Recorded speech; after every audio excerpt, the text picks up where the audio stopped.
El tema que me foi sugerido para a apresentação ou a solicitud foi a teologia da última geração. Por lo tanto, vamos a reflexionar sobre isto e sabes que essa teologia da última geração tem quantidade de ramas, diferentes temas que vêm junto nesse paquete. Então, vamos a reflexionar um pouquinho sobre cada um e se há alguma pergunta, depois podemos volver a um ponto que quizás não quedou tão claro assim. E me gostaria de começar com um texto bíblico do apóstolo Pablo, que é muito interessante e também vamos volver a ele depois.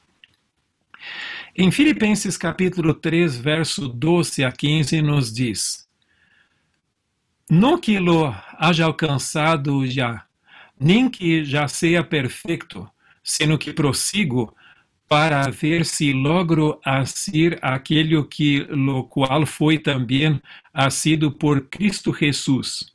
Hermanos, yo mismo não pretendo haberlo já alcançado, pero una cosa hago, olvidando ciertamente lo que queda atrás y extendiéndome a lo que está adelante, prosigo a la meta, al premio del supremo llamamiento de Dios en Cristo Jesús.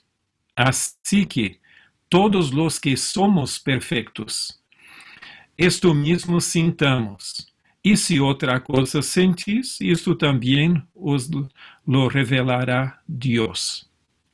Entonces, aquí nosotros tenemos una cita clave para el estudio de la perfección, del concepto bíblico de perfección, onde Pablo habla sobre este tema. Agora, em termos de bosquejo, vamos falar um pouquinho de alguns conceitos introdutórios. Perdão, ali há um pequeno erro.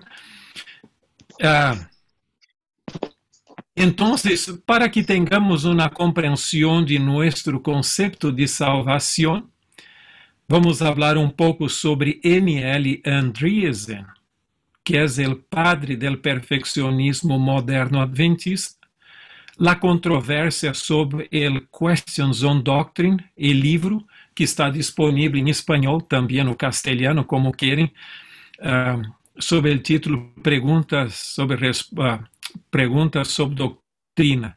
E também o efeito do simpósio de los 50 anos, o 50 aniversário do livro Questions on Doctrine, que ocorreu no ano 2007 em Andrews, e, então, mais especificamente, a teologia da última geração, com alguns aspectos importantes sobre ela. Bueno, algumas pessoas creem que nós somos herederos de nossa compreensão de salvação direto da reforma protestante.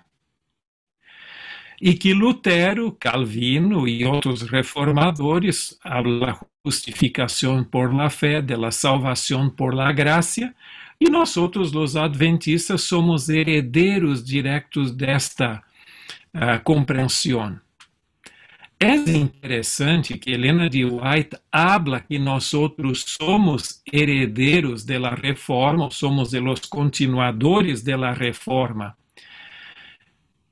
Pero en el sentido del texto bíblico, del énfasis en la autoridad de la Biblia, nosotros somos herederos y también de la salvación por gracia.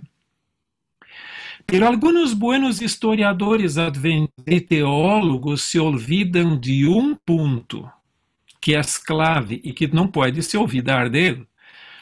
Em primeiro lugar, há que reconhecer que todos os reformadores, sem nenhuma exceção, creíam em la predestinação, incluso Lutero. E alguns até dizem, como Alistair McGrath, diz que Lutero era mais rígido em sua compreensão da predestinação do que Calvino mesmo, solo que não hizo de la predestinação su sistema doctrinal. Agora, nós creemos en el livre albedrío. E isso faz toda uma diferença. Então, há que reconhecer um ponto muito importante.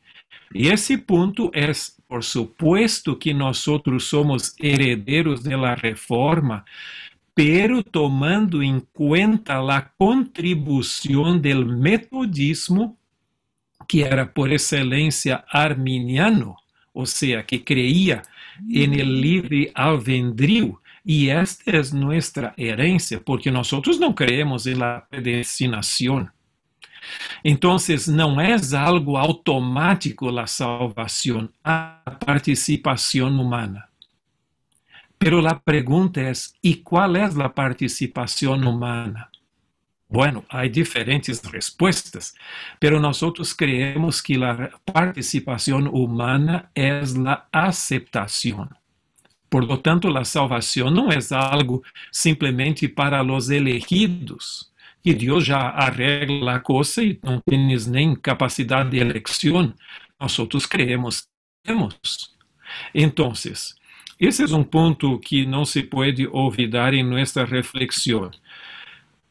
Outra coisa que me gostaria, a título de introdução, como todos vocês são pastores, já conhecem mais ou menos os conceitos, então algumas coisas eu vou a simplesmente mencionar como por assentado. Pero las crises, principalmente de Minneapolis, 1888, conflito entre diferentes compreensões de salvação. Por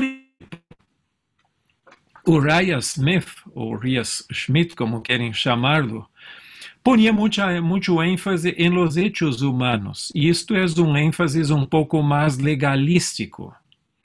Entonces, tú sabes que hay la justicia comunicada, perdón, la imputada, que es Dios por nosotros, y la comunicada, Dios en nosotros. Entonces, para Uriah Smith,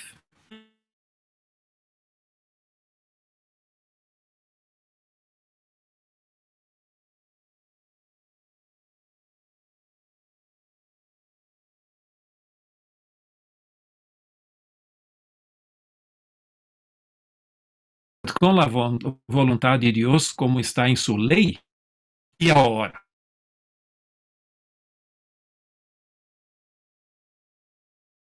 La salvación, Dios entonces completa, ou seja, a justiça imputada, que é o complemento daquilo que quedou, que eu não logrei fazer. Pero Helena de White tinha uma compreensão distinta. Deus não regala simplesmente uma bermuda ou alguma coisa, uma roupa corta para a salvação. O manto de la justiça de Cristo cobre a todos nós outros. E então vem um ponto muito importante, não sei se vocês já pensaram alguma vez. ¿Por que Jesus não vino el miércoles de la semana de la pasión? Entonces quedó tranquilo ali en el jueves, el viernes murió en la cruz, después el día sábado quedó en la sepultura, y entonces el domingo resucitó, y el lunes quedó aquí y después volvió al cielo. ¿Por qué Dios no lo hizo de esta forma? Acuérdese que Jesús não vino solo para morrer por nós outros em la cruz.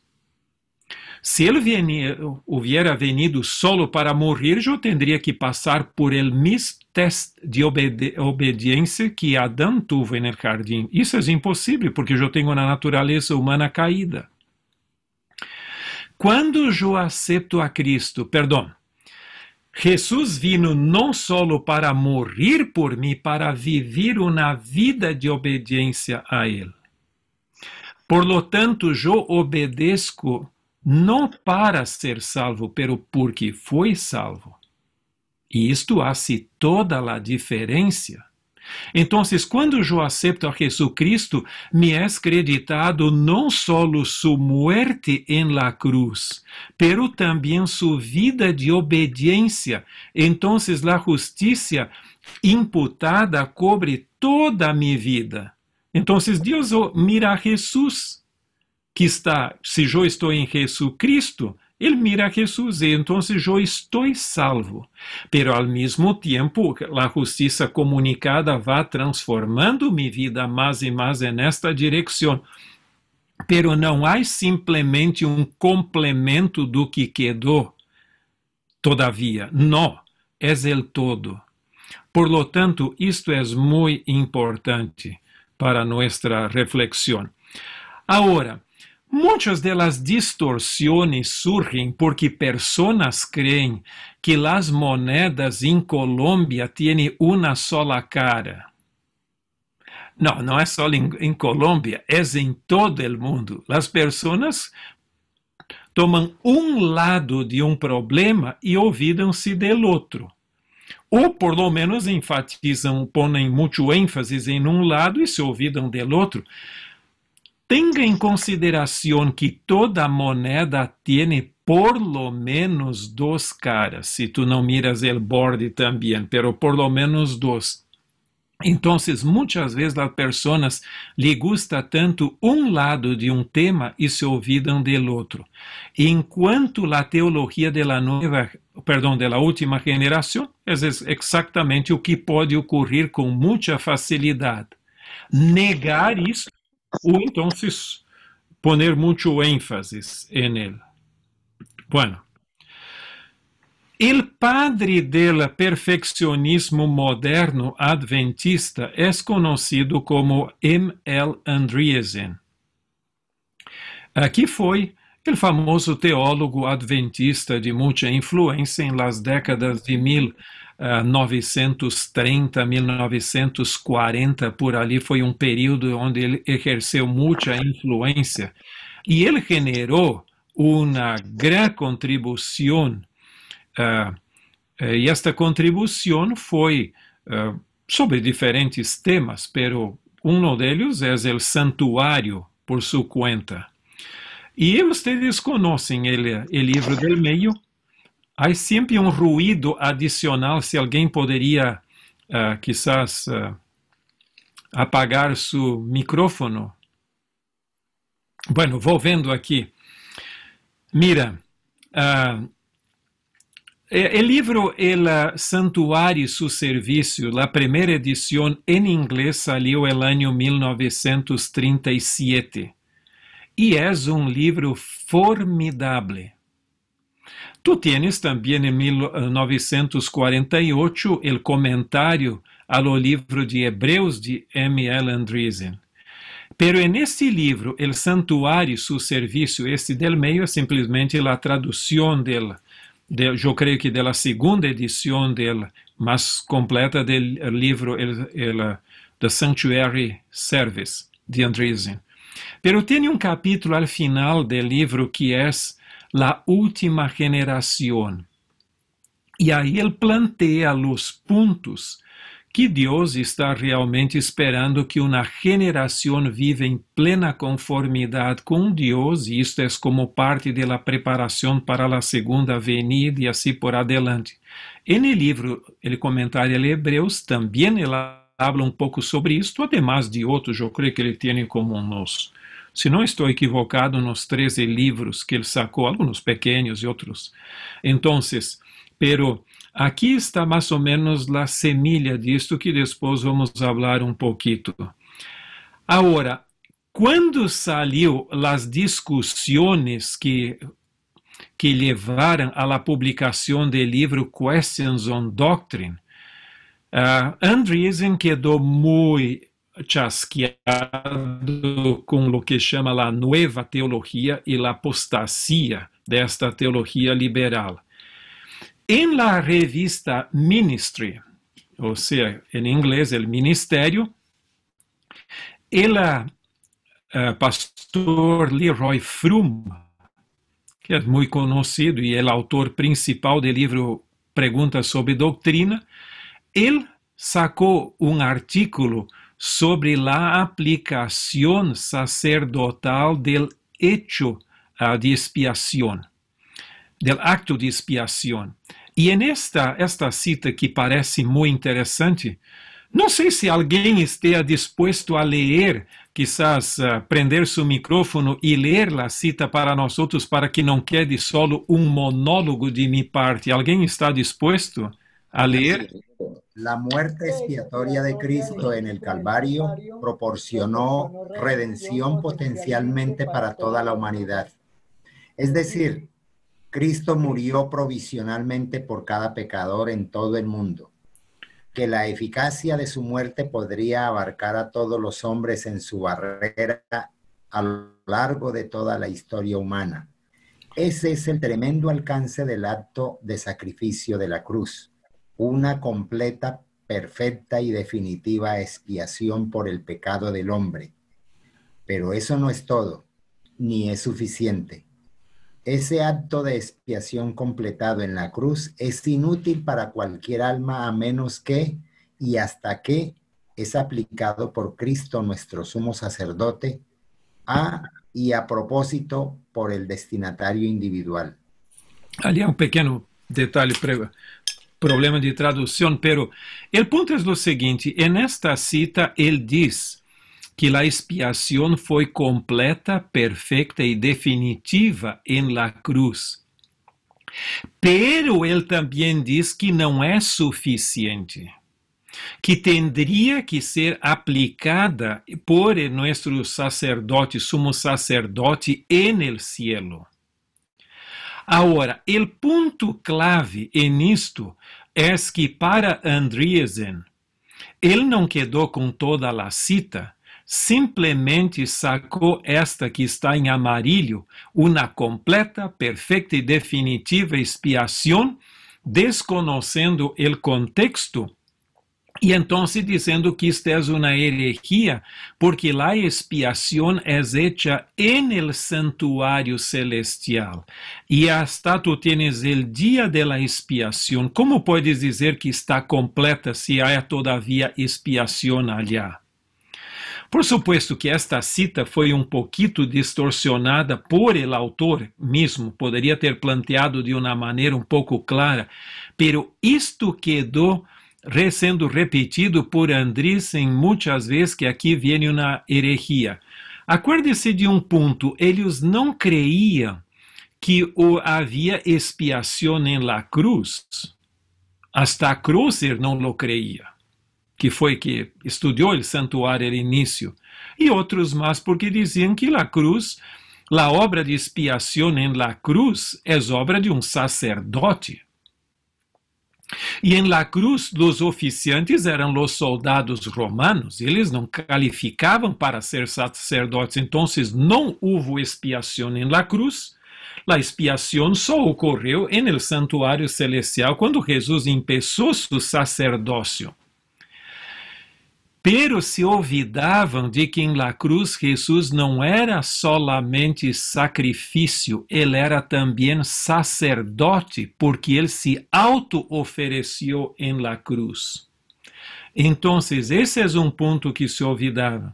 É certo que no cielo há expiação, pero em la cruz ocorreu o sacrifício expiatório completo, pela obra de expiação todavia queda em la aplicação para nós outros en el santuário celestial, porque temos livre albedrío, por supuesto. Agora, quando saiu, mira, este artículo foi sacado por Fromm como parte de los diálogos com os evangélicos antes de la publicação do livro. Quando saiu o livro Questions on Doctrine, em 1957, então as coisas cambiaram completamente.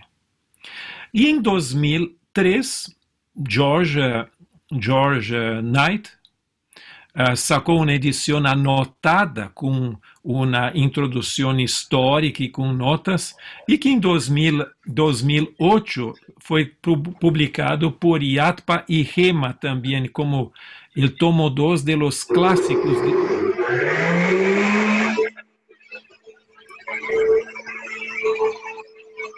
Mira, hay un micrófono que se tiene que apagar otra vez. Mira, entonces ali nosotros tenemos el clásico del Adventismo tomo 2. E ali tu tienes el livro completo e podes leerlo, el contenido. Pero este livro, con la publicación, generó una controversia muy grande. ¿Y cuáles eran los puntos de tensión que había en relación con este libro?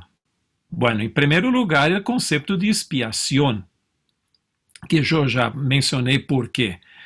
Porque no creían que en la cruz hubo expiación, porque esto ocurrió en el santuario celestial. El otro punto es la naturaleza humana de Cristo, porque en el final hay un apéndice de citas de Helena de White onde habla que Jesús no vino con la misma naturaleza que nosotros tenemos, que no tenía propensión al pecado, y esto para Andrisman era una herejía. Y también, ali está un término en inglés, el concepto de Babilônia não quedó claro. Porque eran diálogos con los evangélicos, por supuesto, y entonces Helena de White hasta dice que tenemos que empezar con puntos que temos en acuerdo, y esto fue que ocurrió. Pero el concepto de Babilônia não quedó claro, y también de otros puntos claves de la doctrina, entonces creían que fue una forma de tornar, quedar más evangélico el adventismo. Y la reacción al libro vino muy fuerte. Andreasen, el padre del perfeccionismo moderno, reaccionó primero en una serie de 9 textos mimeografados. Y, perdón, yo hasta tengo aquí, quizás, si ustedes quieren mirarlo un poquito, pueden tener una idea.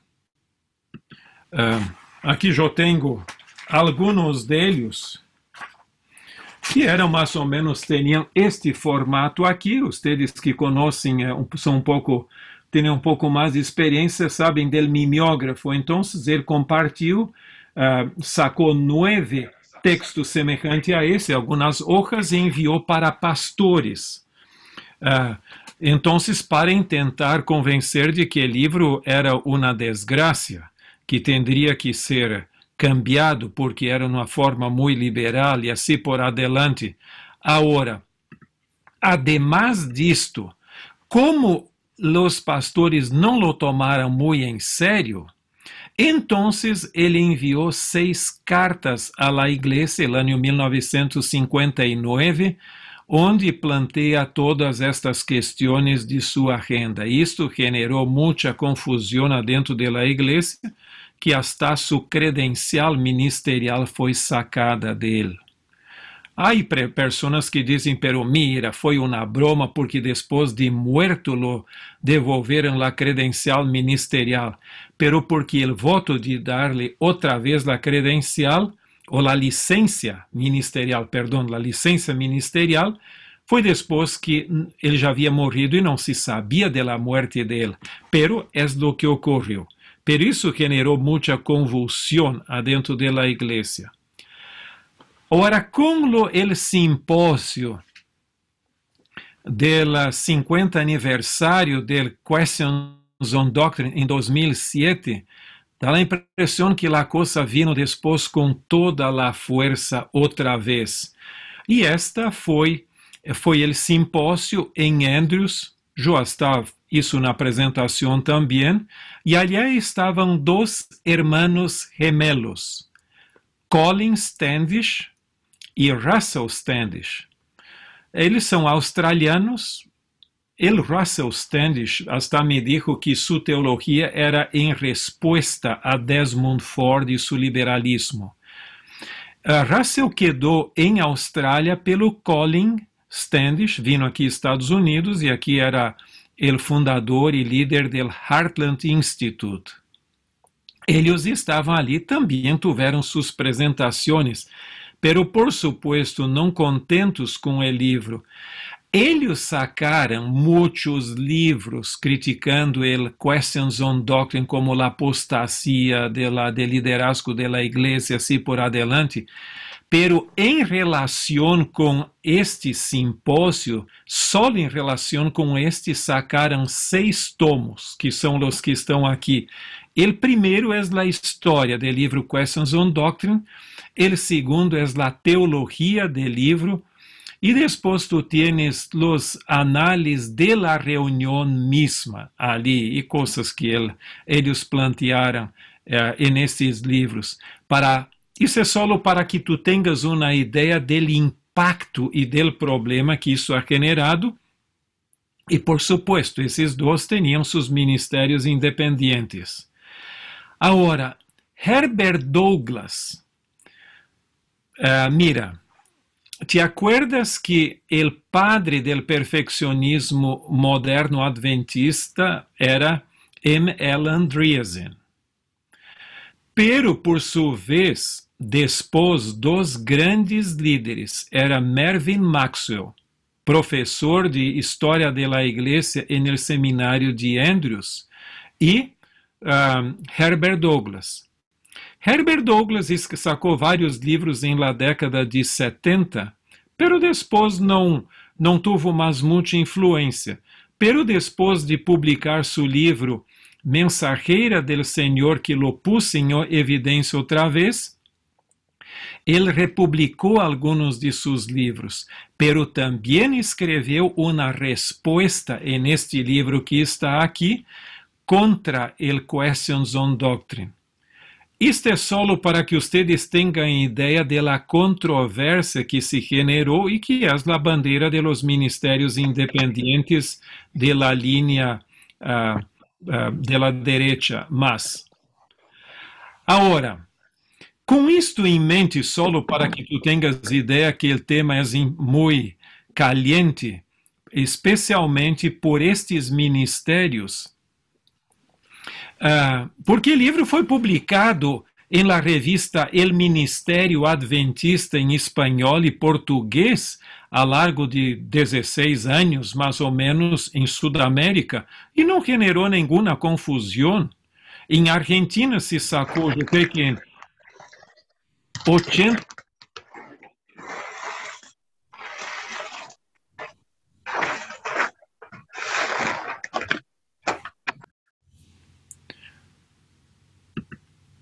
Estamos com muito ruído aí alguma vez, não sei o que passa, se é simplesmente uma coincidência ou que, pero vou vendo outra vez.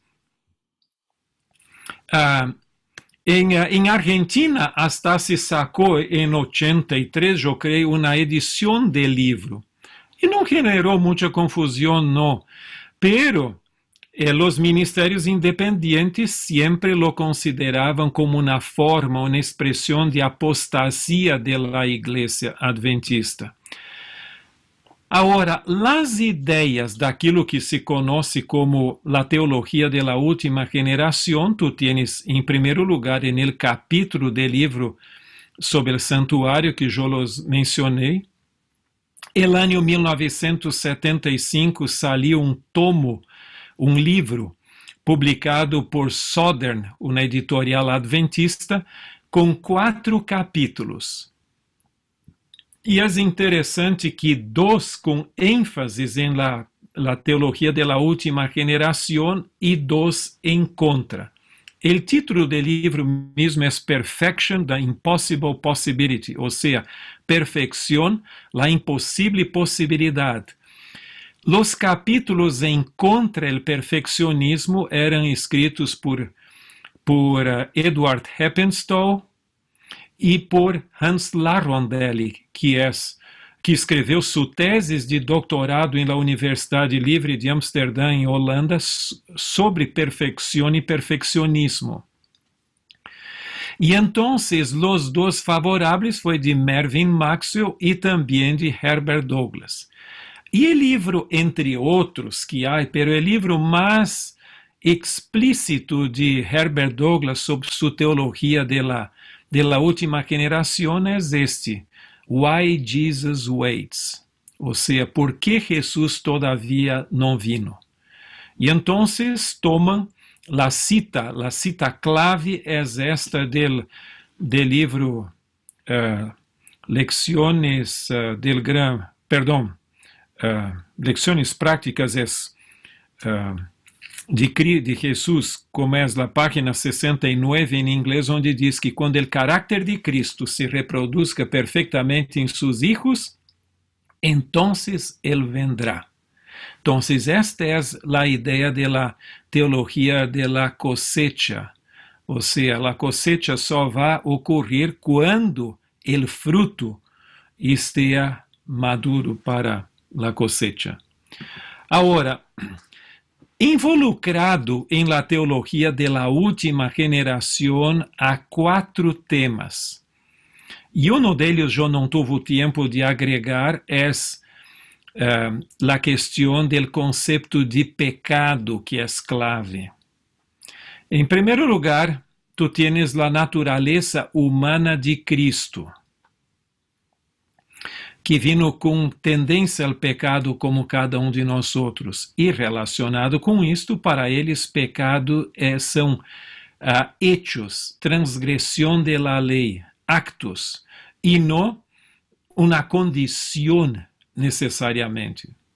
Agora, depois tu tienes a perfeição de los creyentes. E en el tercer lugar es la vindicación del carácter de Dios. O sea, que la última generación, los 144,000, la última generación, vão ser los que vão a vindicar el carácter de Dios. E quando el carácter de Dios va a ser vindicado como jamás se hizo antes, entonces Satanás va a ser considerado como derrotado finalmente delante do universo e Jesus vendrá para levar seus hijos para o reino. Bueno, vamos a empezar com a natureza humana de Cristo.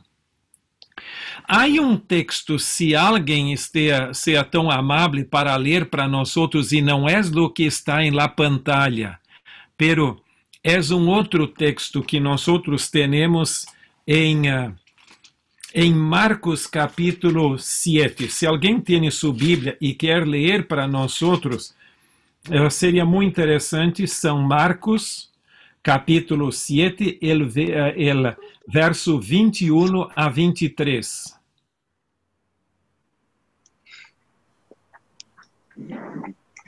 Porque de dentro del corazón de los hombres salen los malos pensamientos, los adulterios, las fornicaciones, los homicidios, los hurtos, las avaricias, las maldades, el engaño, la lujuria, la envidia, la calumnia, el orgullo y la insensatez. Todas estas maldades salen dentro y contaminan al hombre. Então, aqui tu tens uma declaração de Jesus que diz que não é, em outras palavras, porque eu peco que sou um pecador, pero porque sou um pecador, eu peco. Viene de adentro. Tu puedes poner naranjas em árbol de naranja, eucalipto, e não vai quedar como árbol de naranja, vai quedar como eucalipto. Então, a mesma coisa é isto. Porque assim como árbol de naranja produz naranjas, a mesma coisa é em relação com nós outros. E então me gusta muito esta cita de Lutero, hasta Lutero a cita de outro autor, pero diz assim, não é porque eu peco que sou um pecador, pero porque sou um pecador, eu peco. Isso faz toda a diferença. Agora, Jesus vino com esta natureza pecaminosa. Mira, nós outros temos alguns textos que são fundamentais. Alguém que queira ler Romanos 8, 3 e 4. Romanos 8, 3 y 4.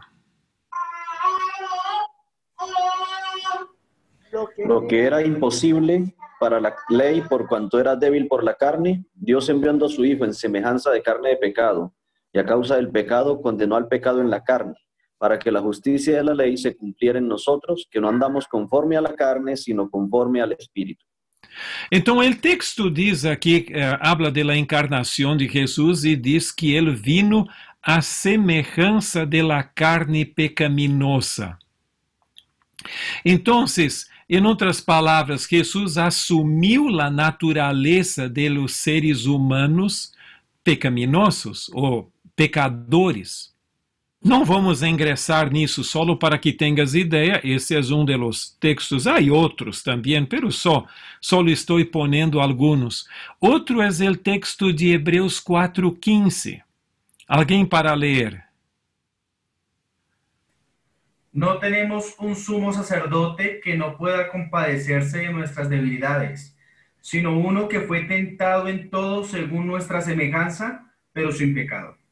Agora, se para mim a tentação é externa e interna, eu sou tentado por minha natureza mesma, e Jesus foi tentado em todo, então, segundo eles, Jesus tuvo que ser tentado por sua natureza também. Então, nesse sentido, ele tinha a mesma natureza com tendência ao pecado que eu tenho. Esse é o argumento que eles usam. Tu tens algumas citas de Ellen G. White, por questão de tempo, eu só puse par de citas ali, pero aqui tu tienes uma onde Ellen G. White habla sobre isso, que Jesus não vino simplesmente com a natureza de Adão antes da caída, como Adão tinha. Mira o que diz aqui o texto, se alguém pode ler. Pero cuando Adán fue asaltado por el tentador, no pesaba sobre él ninguno de los efectos del pecado. No sucedía lo mismo con Jesús cuando entró en el desierto para luchar con Satanás. Durante 4,000 años, la familia humana había estado perdiendo fuerza física y mental, así como valor moral. Y Cristo tomó sobre sí las flaquezas de la humanidad degenerada. Únicamente así podía rescatar al hombre de las profundidades de su degradación. Gracias. Aquí tú tienes, por ejemplo, una cita del deseado de todas las gentes. Jesús asumió, por lo tanto, las flaquezas de la humanidad degenerada. E então viene la pregunta, e esta é uma entre outras citas, como eu les dije. Se Jesus assumiu a natureza del ser humano, de uma natureza fragilizada por el pecado, a largo de los siglos, por que eu necessito de um Salvador e ele não necessita de um Salvador para si mesmo? Se ele vino igualito como eu sou, então ele também necessitaria de um Salvador para ele. Exceto se tu diz que justiça é simplesmente hacer, e ser salvo e pecar também é solo hacer algo mal. Agora, se a natureza mesma é assim, então, por supuesto que Jesus também necessitaria de um Salvador. Mira, isto precisa ser muito bem aclarado para não generar confusão, porque, como eu les dije al início, este é lado de la moneda. E qual é o outro lado de la moneda? Bueno, vamos adelante em nossa reflexão.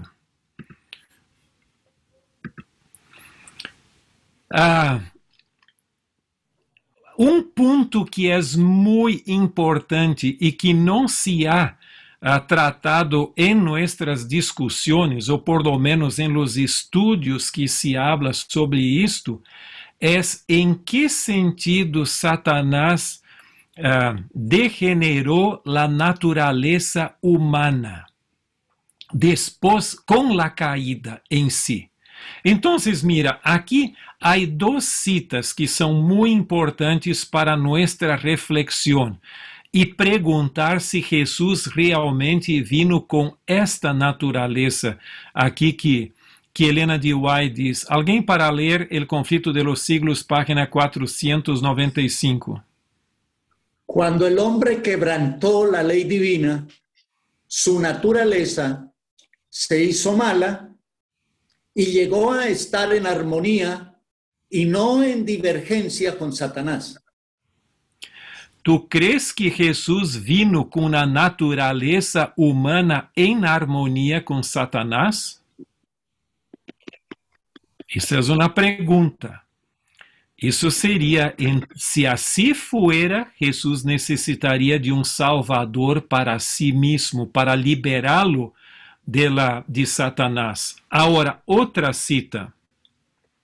En la matutina, El Cristo Triunfante, página 12. Mira o que diz aqui. Quem já esteja disponível pode ler.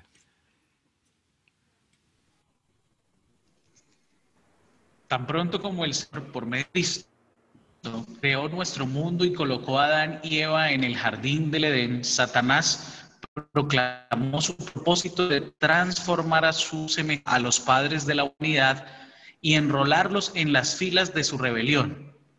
El enemigo estaba decidido a borrar toda descendencia humana e implantar la suya propia en lugar de la divina. Se cortou um pouco a conexão, pero mira o que diz aí, muitas graças. Mira o que diz o texto. El enemigo estava decidido a borrar a imagem de Deus de toda a descendência humana e implantar a suya própria em lugar de la divina. ¿Crees tu que Jesus vino com la imagen de Satanás en su naturaleza humana? Mira, isso teria sérias implicações. Agora mira o que Helena de White pone en el outro lado de la moneda. Assim, esta é a carta de Baker que está en el Comentário Bíblico Adventista, tomo 5, páginas 1102, que é muito importante. Alguém para ler?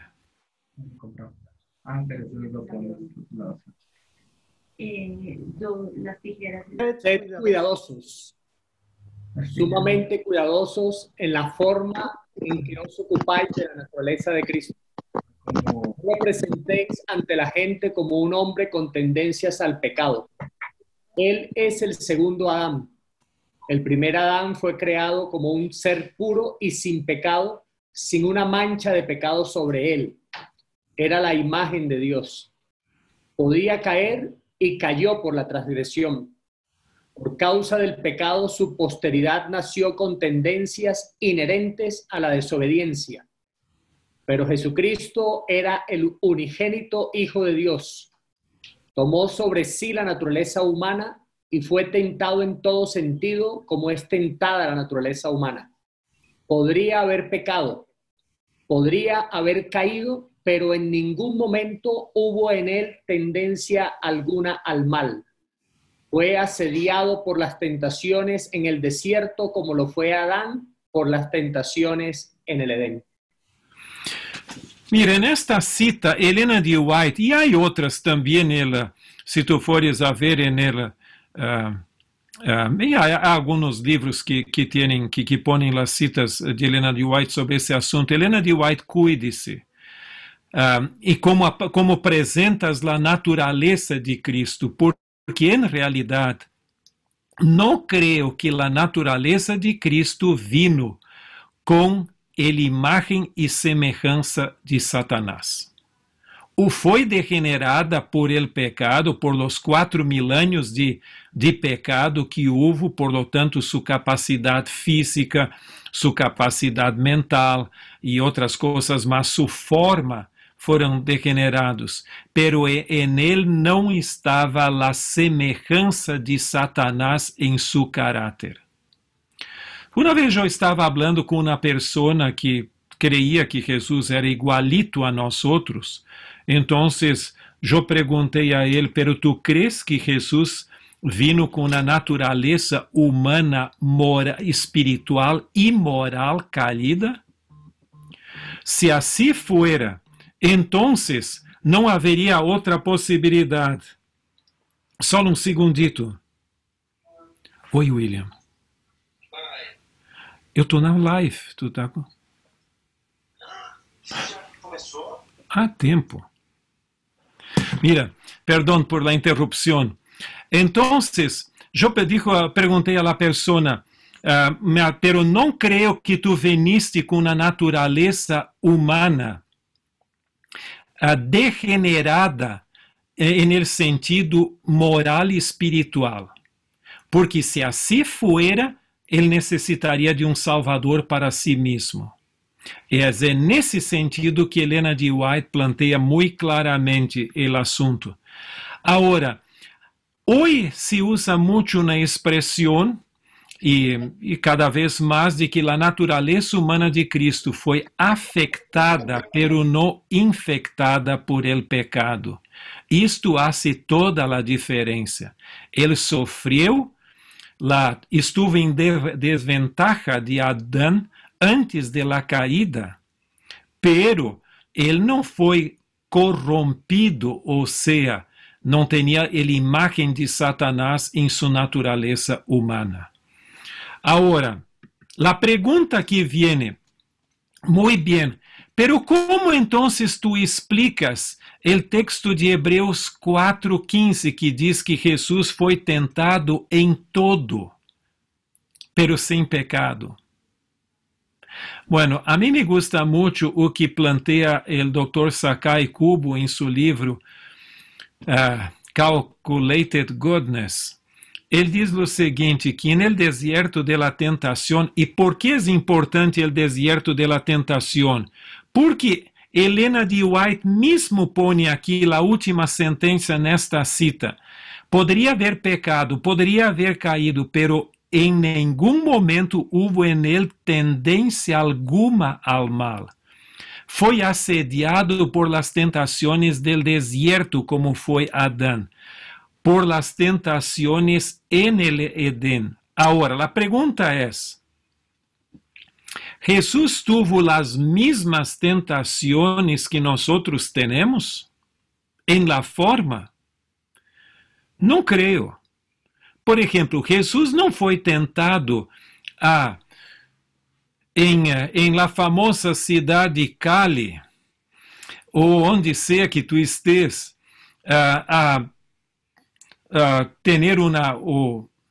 usar una Ferrari y andar en alta velocidad en las calles de la ciudad.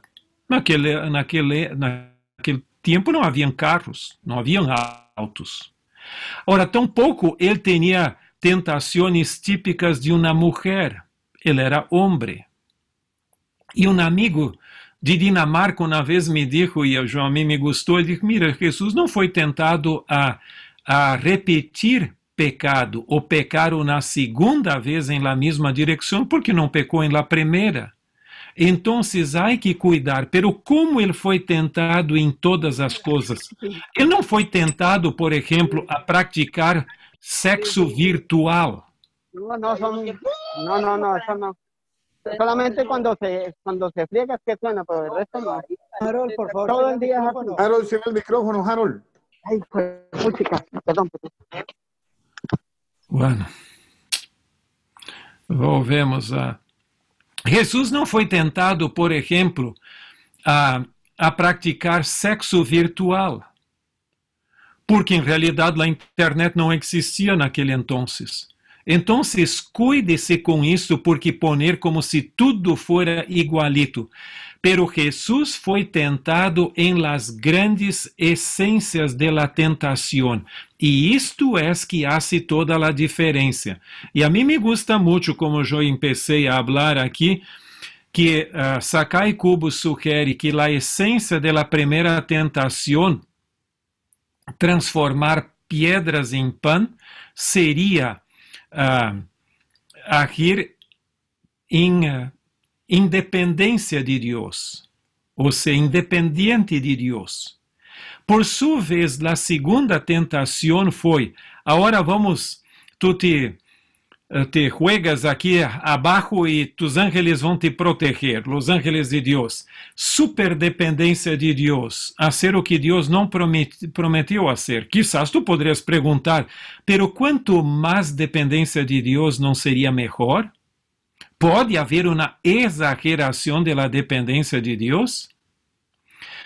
Mira, em um colégio em São Paulo, que é hoje UNASP, havia um estudante que antes de los exámenes lhe gustava não estudar, pero solo orar, para ter comunhão com Deus e assim ser bendecido em los exámenes. Solo que depois de uma noite ali com muita oração, el dia seguinte, ele sacava el 0 em el examen. Mira, a oração e a dependência de Deus não reemplaça nossa tarefa, o que nós temos que fazer. E hasta Helena de White habla um pouco que nós temos que ajudar Deus a contestar suas próprias nossas próprias orações, ou seja, nós nos ponermos em condição para Deus actuar. E a última tentação é a búsqueda de outro Deus. Satanás viene e pede então que Jesus lo adore.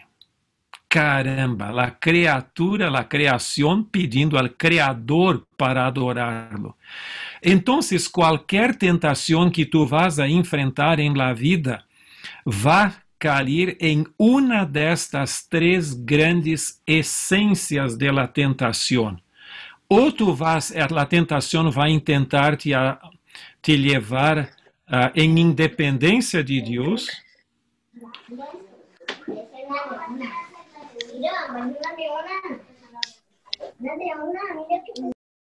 ou então a superdependência de Deus, ou a ser de ti mesmo, ou de outra pessoa, ou de outras coisas, tu Deus.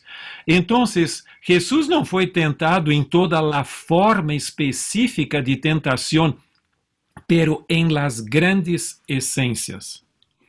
Agora, e quanto a la perfeição de los creyentes? Um de los textos que les gusta mucho é o texto de Mateus 5:48. Alguém para ler?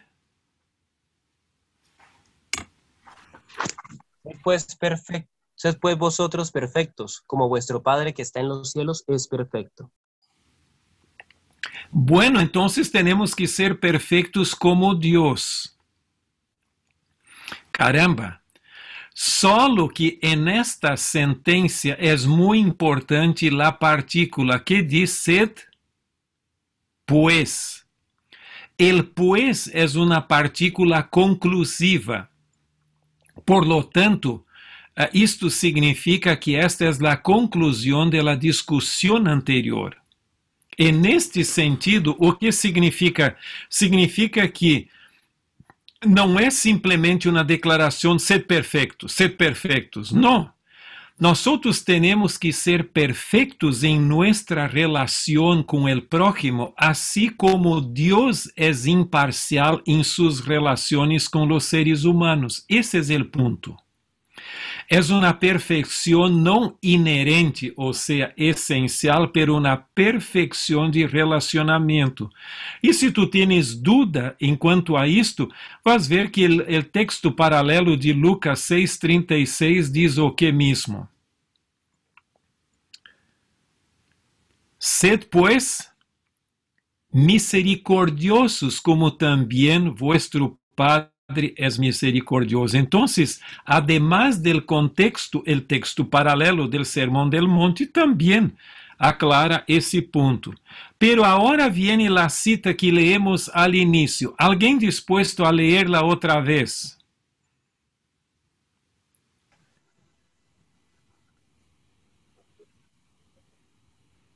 Filipenses 3, 12 a 15. No que lo haya alcanzado ya, ni que ya sea perfecto, sino que prosigo por ver si logro hacer aquello para lo cual fui también nacido por Cristo Jesús. Hermanos, yo mismo no pretendo haberlo ya alcanzado, pero una cosa hago, olvidándome ciertamente de lo que queda atrás y extendiéndome a lo que está delante, prosigo a la meta, al premio del supremo llamamiento de Dios en Cristo Jesús. Así que todos los que somos perfectos, esto mismo sintamos, y si otra cosa sentís, esto también os lo revelará Dios. Déjame hacerte algunas preguntas antes de avançarmos com o texto. ¿Tú eres perfecto? Eu me refiro a tu que me estás escuchando. ¿Eres perfecto? No, señor. Bueno, se tu me dices que não eres, entonces voy a pedir que tu lees outra vez o verso 15. Todos que somos perfectos. E se tu me dices que No, eres señor. perfecto, entonces digo, vas leer el verso 12. Entonces, ¿tú eres perfecto? En nuestra propia esfera. ¿Cómo queda la cosa? La respuesta es sí y no. Nosotros não somos perfeitos en el sentido absoluto del término, de não ter pecado. Pero para aqueles que estão en el camino de la perfección en Cristo, já cobertos por la justicia de Cristo, já são considerados perfeitos, aunque não sejam em sua natureza. Esta é a hermosura del Evangelho. Por lo tanto, o que hace la diferença entre estas duas declarações do apóstolo Pablo aqui, que é onde ele diz que não era perfeito e dizia que era perfeito, é o que está no meio. Ele diz aqui que, olvidando de la cosa que está por detrás, ele diz, prosigo a la meta. Esta expressão, prosigo a la meta, é que hace toda a diferença. Quem está en el camino de la santificación y de la perfección, aunque não sea perfecto en el sentido absoluto, como dizem los perfeccionistas, pero ele já é considerado perfeito em Cristo. Porque não há perfeição por nossa própria conta. Agora, Helena de White tem uma cita que não puedes se olvidar sobre isto, e esta cita eu creio que é clave para a compreensão do tema. É de Hechos de los Apóstoles, página 447 e 448. Me gostaria que alguém pudesse ler esta cita também. La santificación no es obra de un momento, una hora, sino de toda la vida. No se la consigue por medio de un feliz arranque de los sentimientos, sino que es el resultado de morir constantemente al pecado y vivir cada día para Cristo. Mientras reine Satanás, tendremos que dominarnos a nosotros mismos y vencer los pecados que nos rodean. Mientras dure la vida, no habrá un momento de descanso, un lugar al cual podamos llegar y decir, alcancé plenamente el blanco. La santificación es el resultado de la obediencia prestada durante toda la vida. Ningún apóstol o profeta pretendió haber vivido sin pecado. Hombres que han vivido lo más cerca de Dios, hombres que sacrificaron sus vidas antes de cometer a sabiendas un acto pecaminoso, hombres a quienes Dios honró con la luz divina y poder, confesaron su naturaleza pecaminosa. Ahora, e o que me dices del ladrão en la cruz? Ele foi santificado ou solo justificado? Mira, não existe justificação sem poner el pecador en el camino de la santificação. La santificação pode ser pequeno, curtito período, como el ladrão en la cruz, ou pode ser toda uma vida, como de Enoch, que viveu 300 tantos años con Dios, no hay diferencia.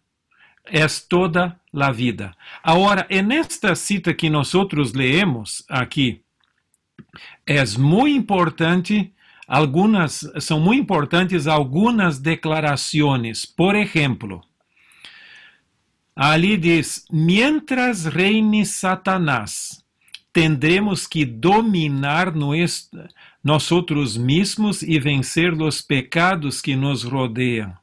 Mientras dure la vida, não habrá um momento de descanso, um lugar ao qual podamos llegar e dizer, alcancei plenamente el blanco. El pastor Dwight Nelson habló de una persona em Andrews, cerca de Andrews, isso há anos, que dizia que nós temos que chegar a um ponto de santificação e perfeição em la vida como cristianos, onde não necessitamos mais orar a oração do Senhor, onde diz ali, perdonas-nos nuestras deudas, porque não temos mais o que ser perdonados. Caramba, entonces não necessito mais de Jesus como mi Salvador? Hasta allá sí. Quando llego a el punto, não necessito mais de Jesus como mi Salvador? Isto é terrível. Porque en realidad nuestra naturaleza va a quedar con nosotros, pero por supuesto, aunque no vamos a pecar quizás por hechos, todavía soy un pecador. Y esa naturaleza só va a ser cambiada en la segunda venida de Jesucristo, quando, como diz o apóstolo Paulo, vai ocorrer a transformação de nossa natureza. Agora, é interessante que Helena de White diz que quanto mais cerca de Deus vamos estar, mais pecaminosos vamos nos considerar. Como Pablo diz que de los pecadores eu sou o maior, o mais grande. Agora, quanto mais lejos estamos, mais nós outros creemos que somos justos. Eu creio que o melhor termômetro de la espiritualidade de uma pessoa é a parábola del fariseu e del publicano. Tu te acuerdas? El fariseu creía que ele era muito bueno, que era excelente, estou bem com Deus e tudo e tal. E o outro, el publicano, nem aún mirava para arriba, estava mirando para abaixo. La verdadeira santificação genera sentido de indignidade personal e menos espírito crítico de los outros. Agora, a falsa santificação genera orgulho espiritual e maior senso crítico de los outros. Quando eu estou com Jesus, eu sou mais crítico de mim mesmo do que de los demás. Isso não quer dizer que não puedes amonestar outras pessoas, por supuesto puedes, pero eu me refiro ao espírito crítico que intenta poner as pessoas abaixo, a censura. Agora, o último ponto que me gostaria plantear com ustedes é o conceito de la vindicação del caráter de Deus. E esse é ponto muito sério por uma razão. Porque alguns destes que hablam de la teología de la última geração hablan que la segunda venida todavía não ocorreu, porque nós como igreja temos que viver a uma vida de tão profunda santificação que vamos a vindicar o caráter de Deus delante do universo. E então, quando vamos a vindicar o caráter de Deus diante do universo, Deus vai quedar vindicado e não há mais necessidade del tempo quedar. Então, pode ir para o reino e Satanás está destroçado moralmente, por lo menos. É interessante, eu creio que cada pecador que se arrepende e se está com Deus, é uma forma de vindicação da graça de Deus, do poder transformador de Deus. É testigo, é uma evidência do poder del Evangelho, a ponto que Helena de White hasta diz que Satanás tembla e não consegue uma explicação para a transformação que a graça de Deus exerce em la vida del pecador transformado. Agora, eu creio que esta ideia, e por supuesto, todos aqueles que se apegam a Deus são pessoas, são testigos do poder do Evangelho delante do universo. E por supuesto, Deus espera que nós outros tenhamos vitória sobre o pecado, que estejamos en el camino de la perfección. Pero eu tenho dificuldade com esta dependência humana de la vindicação del caráter de Deus. Aunque pode ser vindicado, pero há dois modelos que eu creio que são muito significativos e que se tem que levar em consideração. E vamos solo mirar um pouquinho sobre isto. Há el ênfase teocêntrico ou antropocêntrico. El perfeccionismo, la falla del perfeccionismo es que tiene un énfasis antropocéntrico, o sea, en el ser humano, antropos, ser humano, en griego. O sea, el énfasis está en cómo yo estoy saliendo, marchando. Ahora, eu estava escutando um himno de um movimento desses movimentos independentes perfeccionistas, e então o himno tinha como 6 minutos e dizia o seguinte: porque nós outros somos pessoas buenas, nós outros salimos de las cidades, nós outros estamos no campo, nós outros somos buenos adventistas, nós outros plantamos nossa própria alimentação, nós outros las cosechamos, nós outros isso, nós outro, del início ao fim está em lo que eles hicieron. Pero não se olvide de uma coisa: la verdadeira vindicação del caráter de Deus não é antropocêntrica, centralizado en el ser humano, pero é teocêntrica, ou seja, teocêntrico, el énfasis, ou cristocêntrico, em lo que Deus hace, o que Cristo hizo, e não necessariamente o que o ser humano diz. E o que é que Pablo diz, por exemplo? Qual era a sua posição em Gálatas 6:14? Alguém para ler? Pero Gálatas. no de mí gloriarme, sino en la cruz de nuestro Señor Jesucristo, por quien el mundo ha sido crucificado para mí y yo para el mundo. Aqui tu vês que Pablo realmente tinha um ponto. Não era gloriar-se em sua consecução, ou lo que ele hizo. Por supuesto, a resposta sempre é a mesma: não, tu não te puedes gloriar, pero outros te podem reconhecer como tal.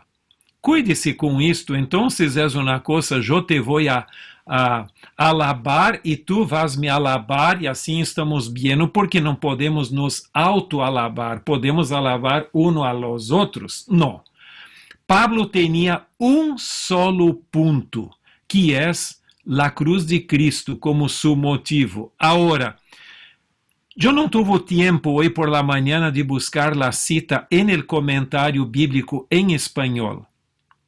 Pero, por essa razão, eu puse em el inglês. Pero era o início de las citas de Helena de White, el comentário. Helena de White diz, em um manuscrito dela: solo tenemos una fotografia perfecta de Deus. E esta, perdão, aí há um erro de tradução também, e esta é Jesucristo.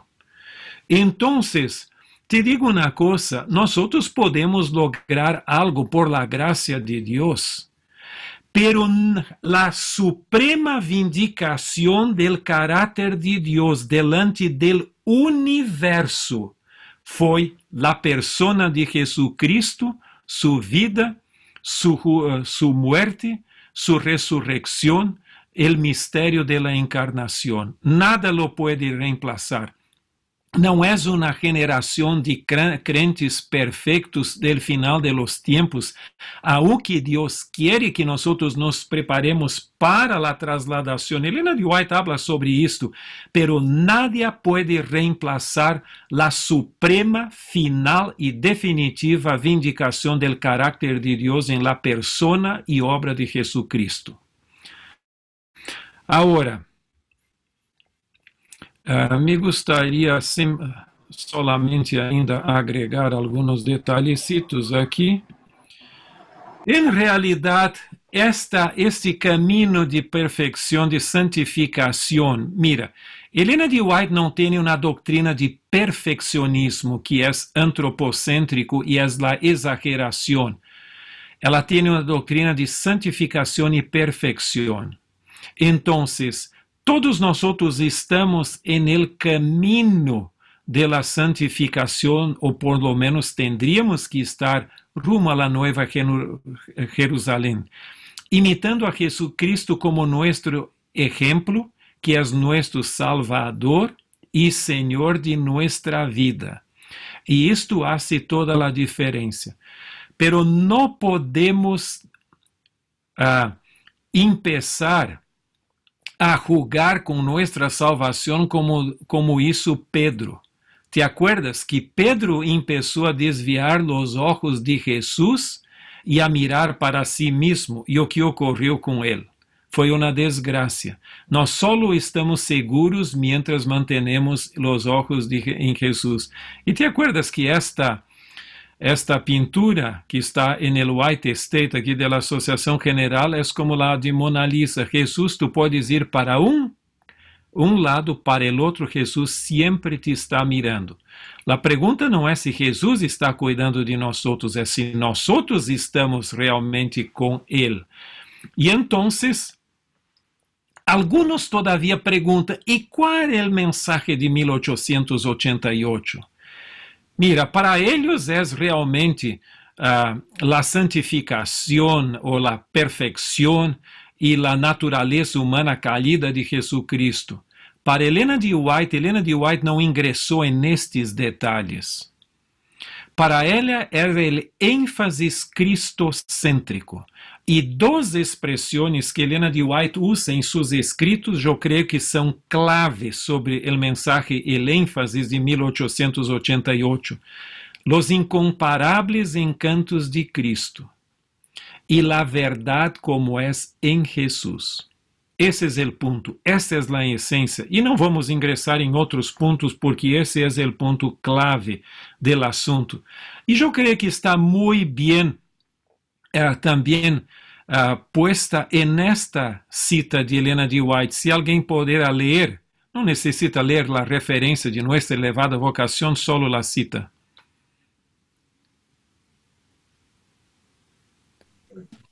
Cristo, su carácter y su obra, es el centro y la circunferencia de toda verdad. Él es la cadena a la cual están unidas las joyas de la doctrina. En él se encuentra todo el sistema de la verdad. Então, aqui Jesus não está dizendo, Helena de White não está dizendo que a doutrina não é importante, que a verdade não. Por supuesto, as doutrinas são a essência de nosso mensagem. Agora, o ponto é que Cristo é não só a persona de Cristo, seu caráter e sua obra, é o centro e a circunferência de toda a verdade. Ele é a cadena que une as doutrinas e en ele está todo o sistema de verdade.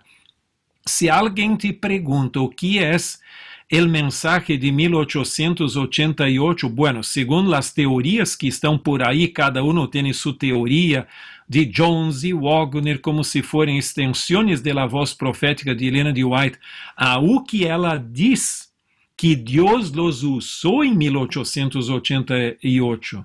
O ponto clave, eu creio que aqui tu tienes a essência do que é o mensagem, não as doutrinas de forma legalística, pero centralizadas em Cristo, que foi o ênfase de 1844. E é o grande texto da Reforma. É muito importante também que tenhamos em mente. Aqui há pequeno erro, porque não é de São Juan, isto é de Romanos capítulo 1, 16 y 17. Si alguien pudiera leer el texto.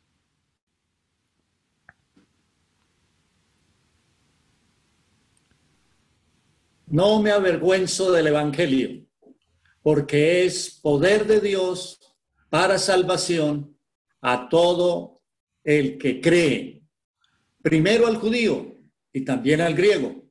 En el Evangelio, la justicia viene de Dios, se revela de fe en fe, como está escrito, el justo vivirá por la fe.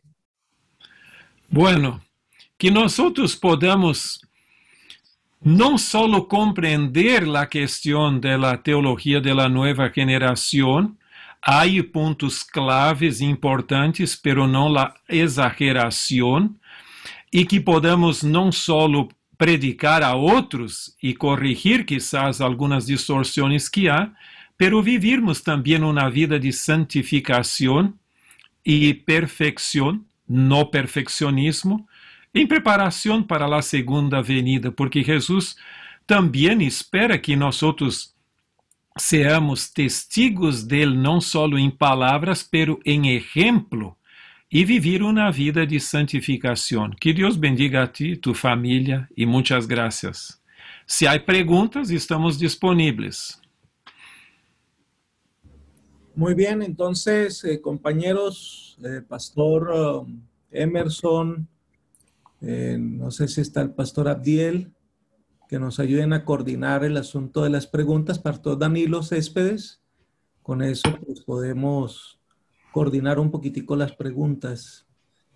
No sé, Pastor Yerko, Pastor Emerson. Bueno, si no hay preguntas, yo también puedo hacer preguntas ahí. Yo tenía un amigo que fue profesor muchos años en la universidad en Perú y también en Chile, y que vivió en Colombia por años cuando era joven. Su papá era pastor en Colombia, y él me decía que el mejor español es el español de Colombia. Hay una región que se habla el mejor español que hay. ¿Ustedes están de acuerdo con esto o fue una exageración de él? Está en todo lo cierto. Pastor Ricardo, yo tengo una pregunta. Pastor Ricardo. Está bien.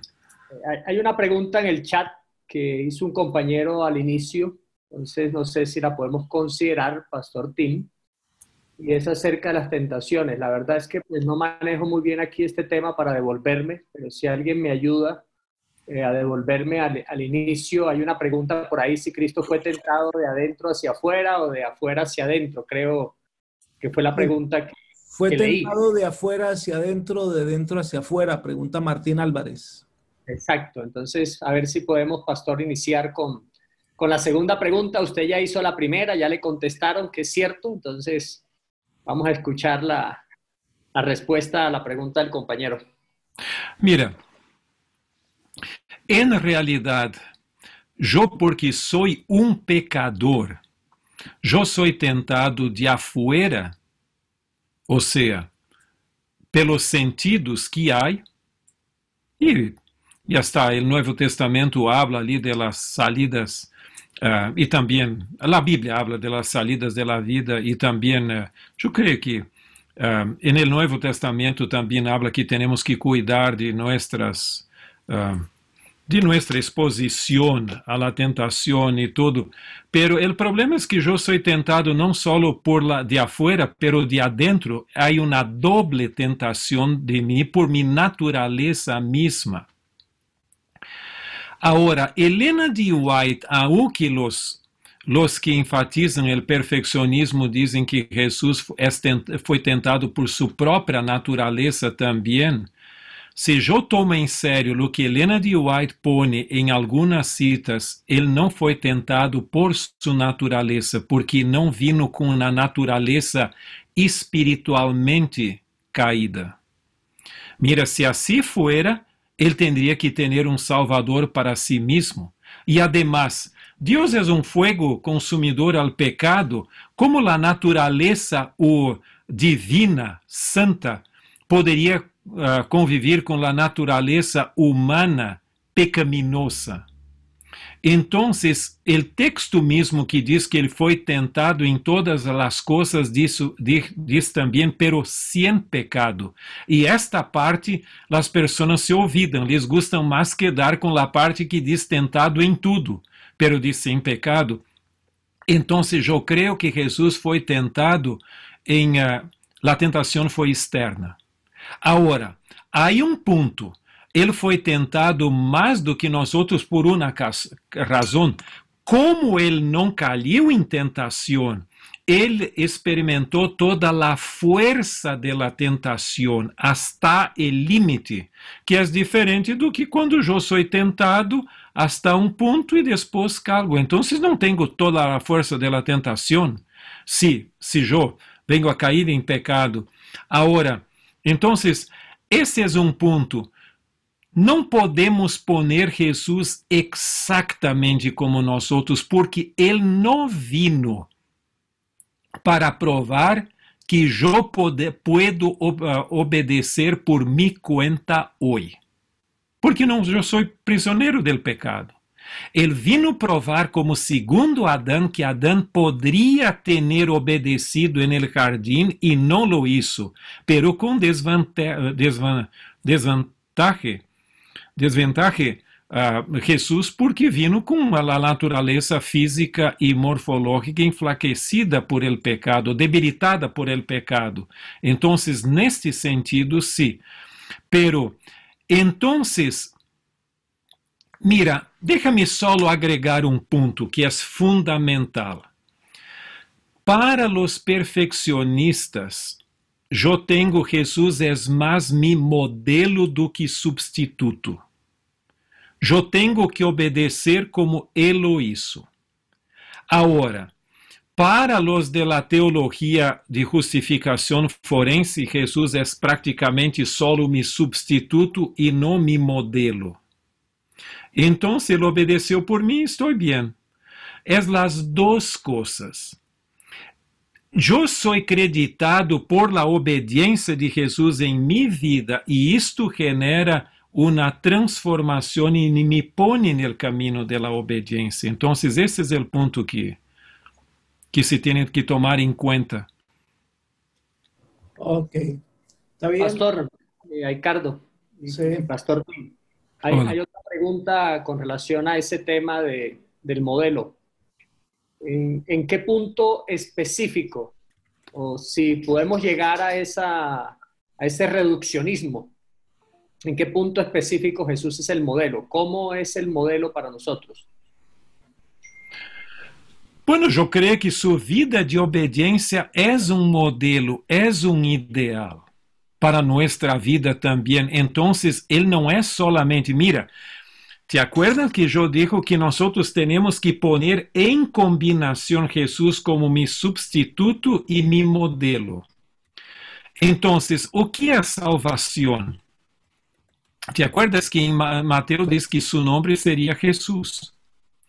Porque ele salvaria seu povo de los pecados deles. Então, a salvação não é uma excusa para pecar. Eu sou salvo del pecado para me afastar del pecado. E nesse sentido, a vida de Jesus, em primeiro lugar, é mi substituto e depois é mi modelo. Então, ele é o único modelo confiável que nós temos. Eu creio, por exemplo, ele é modelo em la obediência à lei de Deus, en el desarrollo del carácter y también en la relación con otras personas. Por ejemplo, si tú lees los evangelios, tú tienes una descripción de que como Jesús hacía las cosas, trataba a las personas. Tú lees el deseado de todas las gentes, entonces tú vas a ver ali como era Jesús y de caramba, ele era assim e eu sou desta forma. Por exemplo, déjame solo poner dois exemplos. En el desejado, Helena de White diz que Jesus não pecou nem aún por um pensamento. Perdão, por uma mirada de ojos. Caramba! Como é isto? Helena de White diz que os animalitos se sentiam melhores em la presença de Jesus. Se eu sou um tipo que qualquer perro que viene em meu caminho já lo doy um palo ao perro ou a los animales assim, eu não sou como Jesus, porque os animales se sentiam melhores em la presença de Jesus. Ela tem outra declaração onde que Jesus não quedava orgulhoso por los elogios ou as palavras de alabança, tampouco se deprimia por las censuras. Então, esta estabilidade de caráter que havia em Jesus, eu creio que é um modelo para mim, para não ser muito sensível. Alguns têm, não sei se usa em castelhano o término autocomiseração, ou seja, aquele que é muito sensível, tudo me molesta, tudo me deixa assim. Não, Jesus tinha uma relação com Deus que dava estabilidade à sua vida. Então, mira, nós poderíamos passar não só todo o dia, mas todo o ano reflexionando em como Jesus é meu modelo também. Muy bien, Pastor Alfonso Puentes, Yesid Mosquera y John Pérez. Pastor Tim, buenos días. Pastor, hola, buenos días. Buenos días. Pastor, quería hacerle una pregunta con respecto a Elena de White, el tema de la salvación. Porque uno encuentra, bueno, hay personas que dicen que Elena de White en muchos temas tuvo progresos, es decir, comenzó con un concepto un poco ambiguo y fue avanzando hasta que ya llegó a la madurez como sierva del Señor. Entonces, por ejemplo, en Hechos de los Apóstoles, en la página, perdóname un segundito, en la página 300, ya le doy la página, perdóname. Hechos de los Apóstoles, página 384, ella dice que la obra de ganar la salvación es una operación mancomunada. Dice que debe haber cooperación entre Dios y el pecador arrepentido. Ella la presenta como una operación de dos. El hombre obra y Dios obra, nos dice en esa página del Hechos de los Apóstoles. El hombre debe hacer fervientes esfuerzos para vencer lo que le impide obtener la perfección. Luego dice, pero depende enteramente de Dios para alcanzar el éxito. Los esfuerzos humanos son insuficientes, pero dice ella, el hombre debe resistir la tentación. Pero por otro lado, en relación con lo que usted estaba mencionando ahora, pastor, de la fotografía, ella también dice allí en Señales de los Tiempos, dice que así como el artista transfiere al lienzo los rasgos del rostro, así también los rasgos del carácter de cada individuo son transferidos a los libros del cielo. Dios tiene una fotografía perfecta del carácter de cada hombre y compara esa fotografía con su ley. Nosotros hemos dicho que esa fotografía la compara con el carácter de Cristo, ¿no? Pero hay un énfasis que a veces es el que el perfeccionismo toma, que es un énfasis a veces marcado en la ley. Dice, él revela al hombre los defectos que echan a perder su vida y lo exhorta a que se arrepienta y se aparte del pecado. Entonces, la pregunta es, cuando Elena de White, bueno, un lado y otro presenta citas, el perfeccionismo presenta citas que dejan a la iglesia confundida. Oye, sí, tiene razón. Pero por otro lado se presentan citas en donde la hermana White parece que dijera lo contrario, o pusiera un punto de vista distinto, ¿no?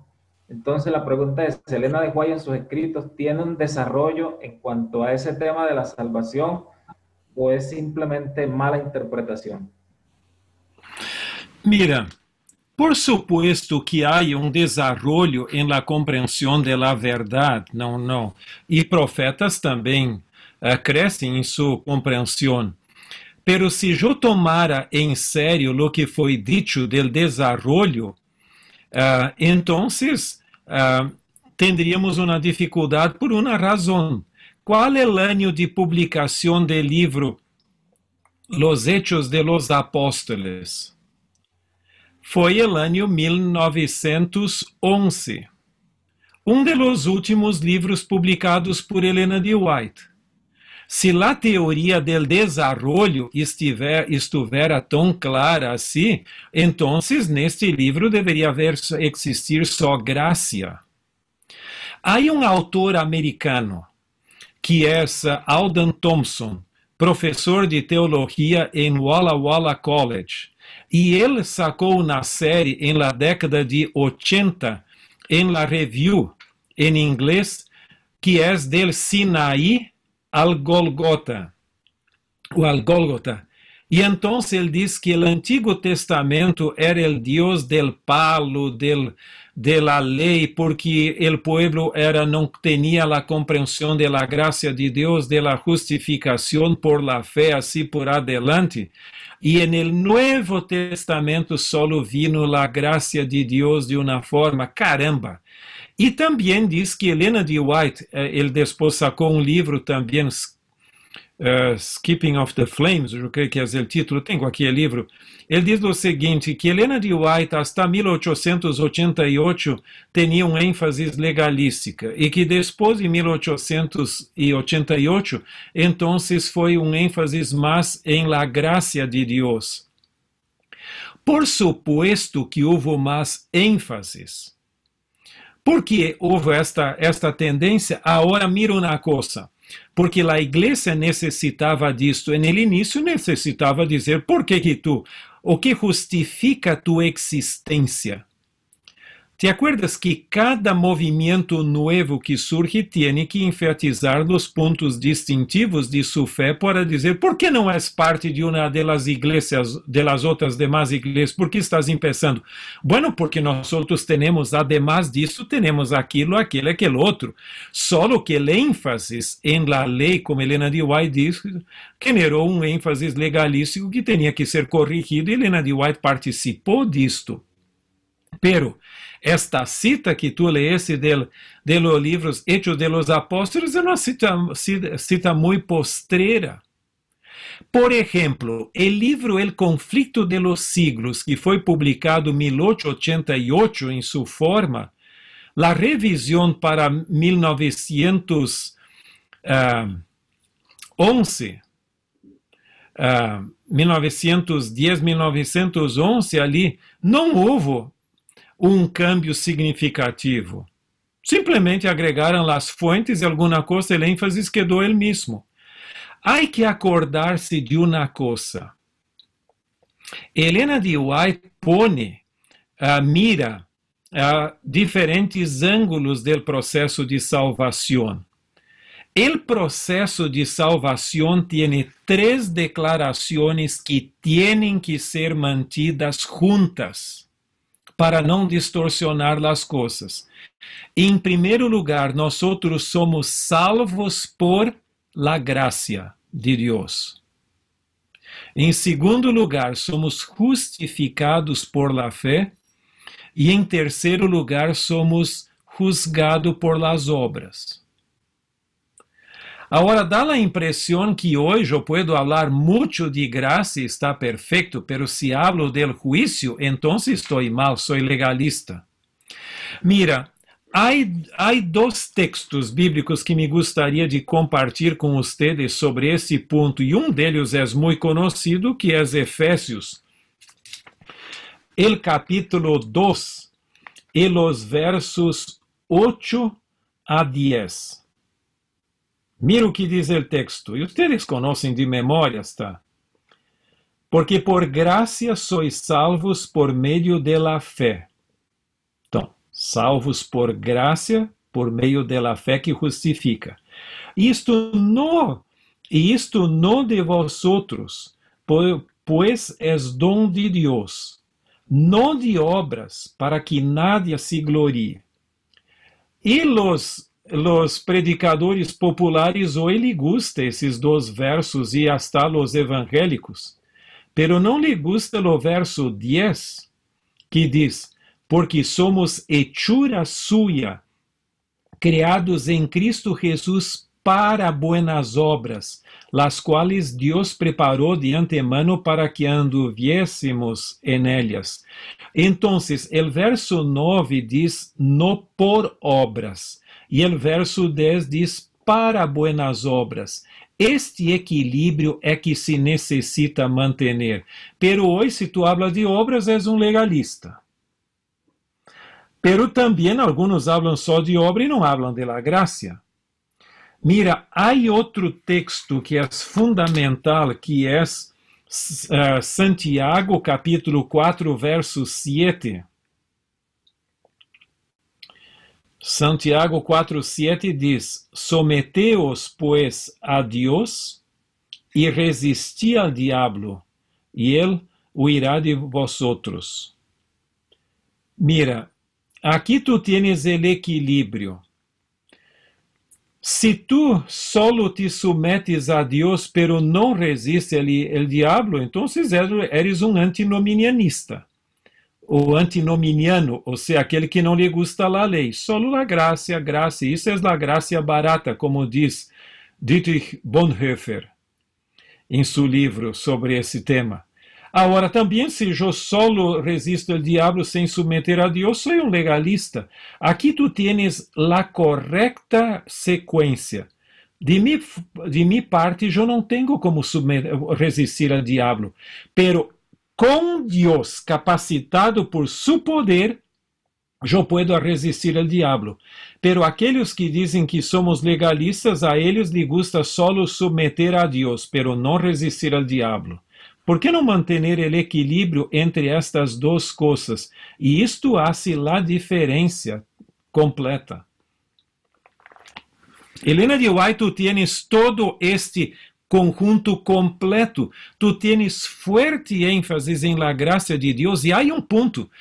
Helena de White é tão interessante que diz assim, que todo o processo de salvação é obra de la gracia.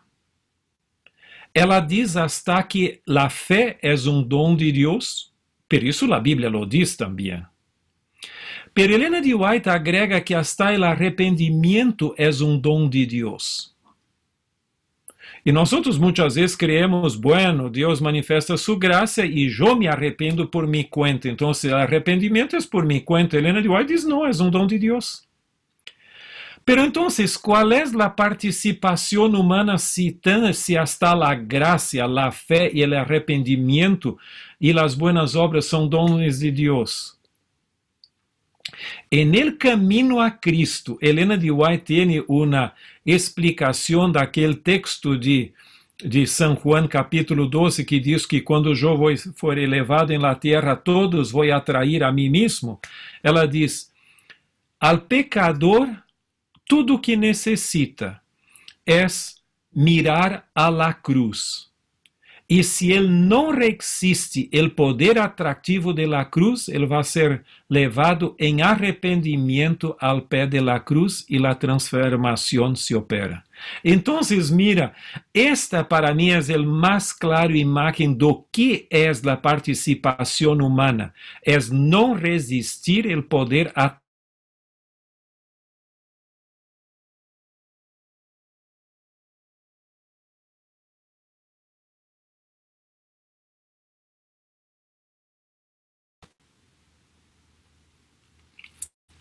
¿Alguna pregunta más? Yesid Mosquera tiene la mano levantada. Sí, pastor, gracias. Muy amable. Pastor, realmente son varias inquietudes, en especial con relación a algunas declaraciones de Helena de White que son como un poquito complicadas. Voy a mencionar quizá unas dos. Una de ellas es cuando Helena de White en el conflicto de los siglos dice que durante ese tiempo, de ese momento cuando vamos a estar sin mediador, que ya el pueblo del Señor no va a tener pecado.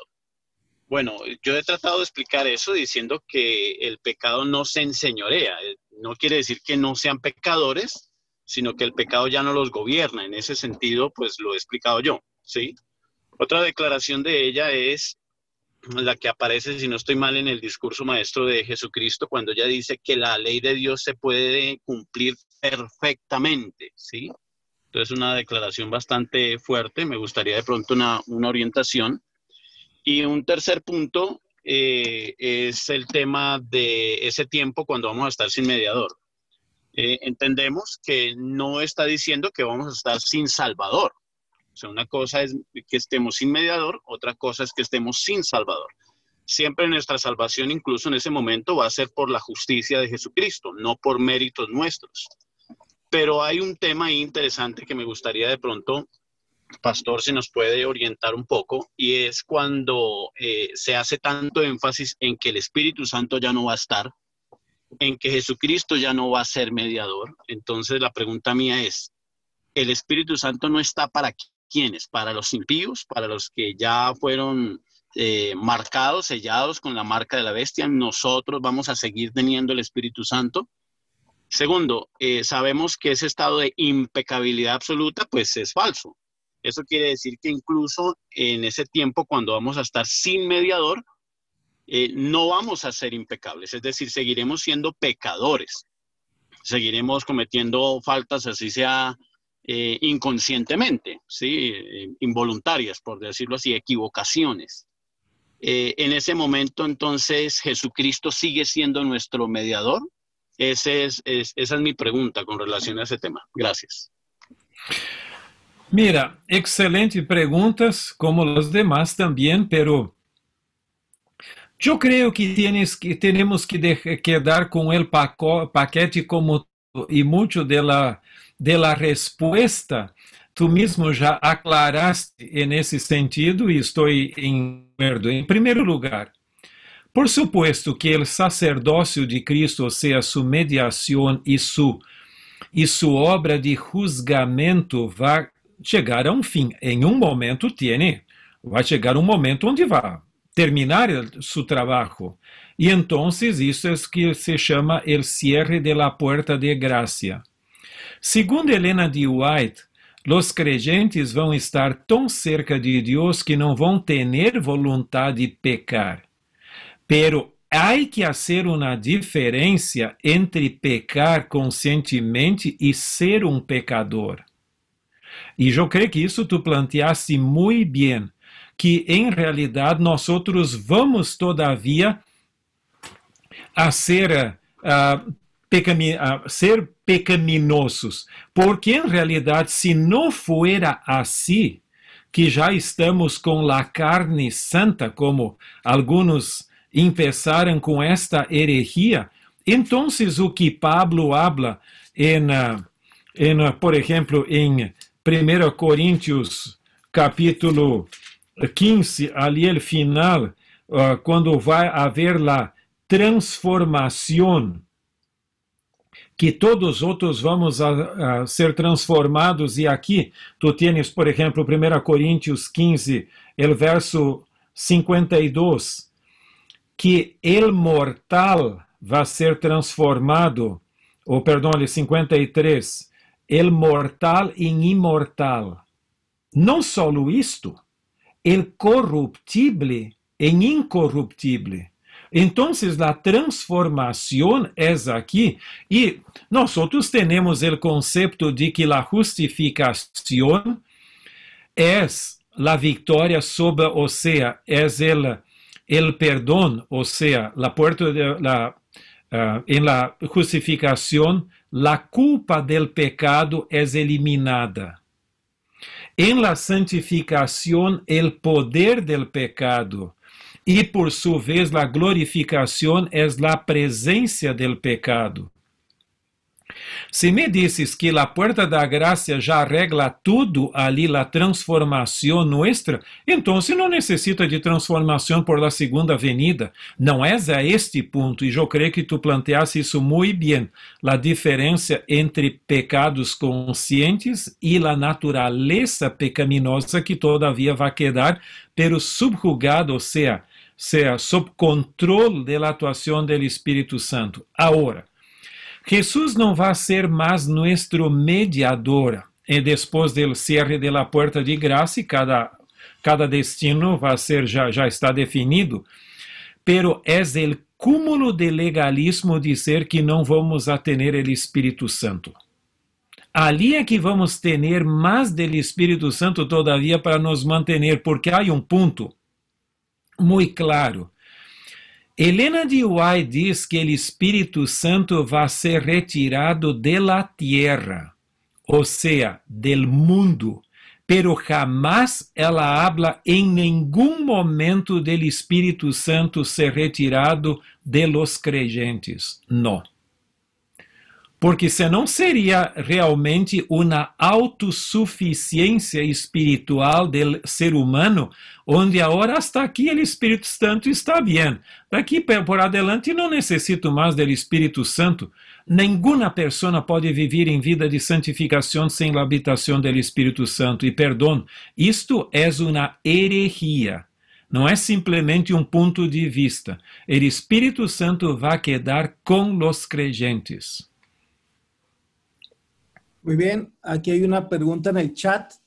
Pastor, algunas conclusiones actuales desde el campo de la psicología concluyen que el pecado es una enfermedad y por lo tanto debe ser tratado como tal. Por ejemplo, el suicidio es una desviación mental.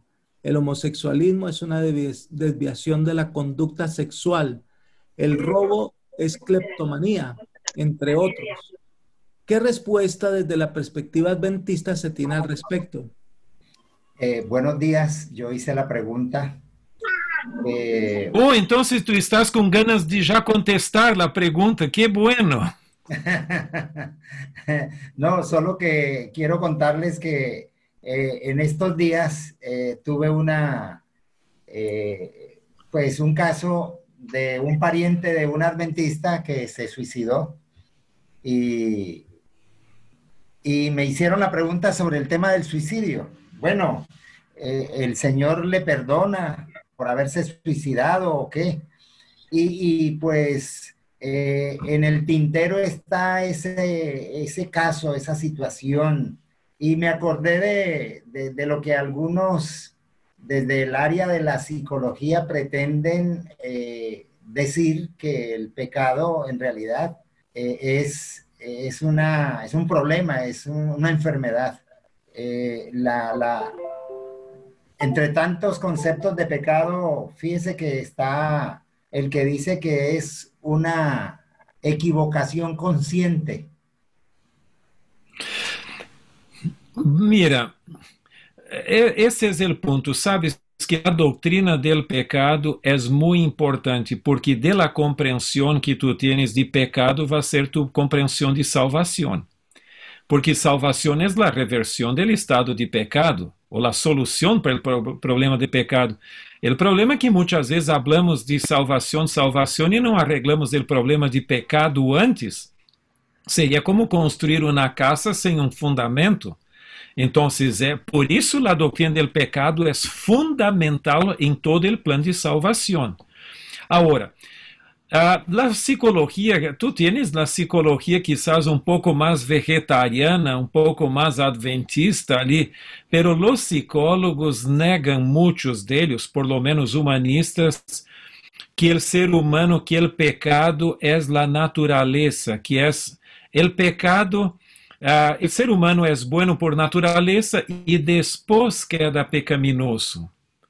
Não é assim. Nós outros já nascemos muertos em delitos e pecados, diz o apóstolo Pablo no mesmo capítulo 2 de Efésios ali. Então, o que ocorre? Se tu fores estudar a fundo pouquinho Gênesis capítulo 3, ali habla de las consequências del pecado. Por exemplo, la teofobia, ou seja, medo de Deus, generou todo tipo de fobias que temos hoje.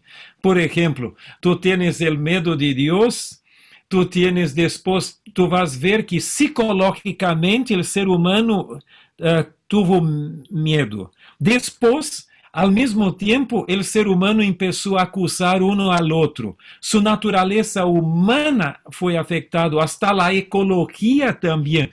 Entonces, como el ser humano fue criado como un todo indivisible, también la caída fue completa del ser humano. Ahora, ¿es una enfermedad? Sí, pero mucho más do que esto el pecado.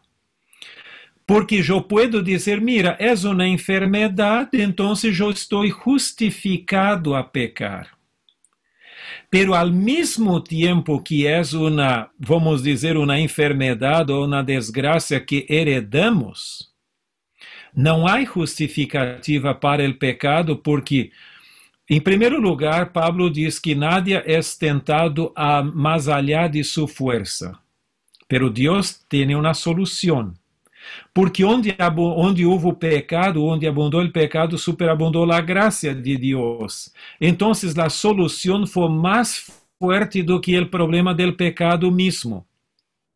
Então, Deus provê a liberação e, neste sentido, não há excusa ao pecado. E o desejado de todas as gentes agrega que Deus, por el poder de la gracia de Dios y actuación del Espíritu Santo, toda tendencia hereditaria o herdada para el mal y cultivada puede se obtener la victoria.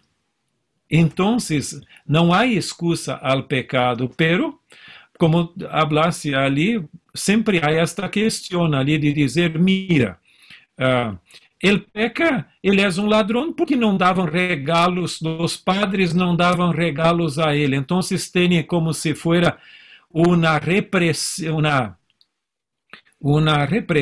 uma coisa que tinha que ser liberado, então vaza isso. Ele tem um comportamento sexual muito liberal porque a educação foi muito rígida. Então, neste sentido, não há explicação. Não há excusa ao pecado. Nós la heredamos, pero não há isso. Agora, ao mesmo tempo, temos que reconhecer que há debilidades mentais que a pessoa chega a uma conclusão que, por exemplo, o suicídio pode ser uma depressão muito forte, pode ser intencional, por supuesto, pero também pode ser uma coisa assim. Agora, temos que cuidar um pouquito, porque solo Deus sabe juzgar, porque Sansão cometeu um suicídio coletivo e está entre os heróis da fé. Não é uma excusa, por supuesto, ali ele tinha uma missão e ele quedou como um mártir naquela missão, pero também pode uma pessoa chegar a uma depressão tão profunda que empieza com hechos não normais e hasta sacar sua vida. Então, é uma coisa que só Deus pode realmente, podemos ter evidências, mas só Deus sabe em realidade. Muy bien, pastor. Creo que no hay más preguntas. Por lo menos no veo más. Pastor Ricardo. Sí, John. Pastor Ricardo, okay. No me olvide. Sí, John, está bien. Pastor Tim. Oh. Muchas gracias, Pastor Tim, por toda la enseñanza de esta mañana, por sacar el tiempo. Pastor, ayer estuve en un sepelio de una dama que nació en un seno de una familia adventista y a la edad de la adolescencia se fue, se alejó, se casó, tuvo 2 hijos. Pasó 25 años fuera, hace 3 meses le dictaminaron cáncer y hace un mes fui y la ungí. Ella aceptó al Señor, hablé con ella, oré. Ayer fue el sepelio y solamente con 10 personas porque no se podían más por el tema de la pandemia. Y cuando dije que habíamos ungido, que ella había aceptado al Señor y que por ende teníamos la esperanza de que ella iba a estar en la resurrección, a la salida del sepelio habían 4 adventistas de los 10 que estaban. Y 2 me dijeron, pastor, no sabíamos, qué bueno que ella aceptó al Señor al final y creemos que la vamos a volver a ver. Los otros 2 adventistas después me abordaron y me dijeron, pastor, ¿sí será que se salva? Eso es verdad, porque el pastor fulano de tal dice que eso no es así, que una persona no puede rechazar a Dios 25 años y en los últimos días de su vida se arrepiente y ya se va a salvar así nomás. Y le hago la pregunta porque es que este tema ya se está volviendo reiterativo y hasta compañeros nuestros aquí, inclusive los que están en esta sala, predican eso y lo dicen, y ahora por las redes sociales está sonando mucho. A mí me gustaría saber qué piensa usted, pastor, de esto. Bueno, en primer lugar, la salvación no es por tiempo de servicio. Entonces, como obreros, nosotros muchas veces, oh, él sirvió 40 años en la obra, 50 años, qué hermoso. Entonces hay una alabanza especial. Pero ¿te acuerdas que en la parábola ali de los trabajadores que Jesús habló, uno empezó tempranito, otro después, y el último que vino allá, también recibió el mismo sueldo. No que el Señor estaba injusto, pero era una ilustración de la salvación. Entonces yo creo que tú tienes la respuesta en aquella parábola también. Tú podrías, por supuesto, algunos se enojaron con la actitud del Señor, entonces puede ser hasta semejante a esos que dicen, no, si no quedaste toda tu vida con el Señor, entonces sería una forma de predestinación, no necesitas más predicar para aquellos que están afuera de la iglesia, salieron listo. No, se que ser en el último minuto de la vida ali. Y Dios muchas veces permite alguna desgracia, alguna cosa para llamar la persona de vuelta al camino del Señor. ¿No fue eso que ocurrió con el rey Manasés?